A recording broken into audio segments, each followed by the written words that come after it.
Everything you need to know about Google Ads recommendations in 3 minutes or less. I'm Jill Saskin-Gales, a Google Ads coach, and recommendations are pretty widely hated, but also quite misunderstood. Let's clear that up and see if you still hate them or just slightly dislike them by the end of this video. Where do recommendations come from? They are personalized for your Google Ads account, but not personalized for your business goal, and that's where the disconnect can happen. Recommendations actually started as an internal Google Ads sales tool to help Google reps provide better support for your account. For example, if you're already using broad match keywords, there's no point in being pitched on broad match. But if there are exact or phrase match keywords in your account, then it makes sense for Google to at least recommend testing broad match. Of course, it's then up to you to decide if that's the right fit for your account and your goals. There are 40 to 50 different recommendations that could surface in your account. If you want to apply it, click apply, and if you don't, hit dismiss. That's another big misconception. The optimization score you see in your account is just a measure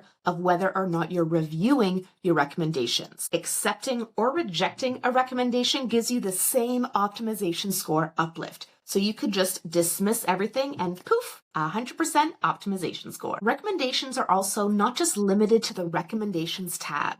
You'll get a lot of recommendations throughout the Google Ads platform when you're setting up an account, adding keywords, adjusting bid strategy. Even if you're just looking at your campaign overview, you'll often see recommendations right below the date selector. Remember, any kind of warning you see in Google Ads that's blue or yellow is just a recommendation. If the warning's in red, then you potentially have an issue. Some people say that recommendations are just designed to get you to spend more money, to which I say, yeah, obviously, Google is a for-profit company and wants you to spend more money, but Google also knows you won't keep spending money unless you get good results. So yes, most recommendations like changing your bid strategy or your targeting are designed to give you a wider reach and potentially spend more, but you'll also see recommendations like improve your conversion tracking, which can help you get a better ROI from your investment. And no discussion of recommendations would be complete without discussing auto-apply recommendations. Thankfully, I've been hearing anecdotally that these are not as big a push for Google anymore. But if you want to see or adjust your auto-apply settings,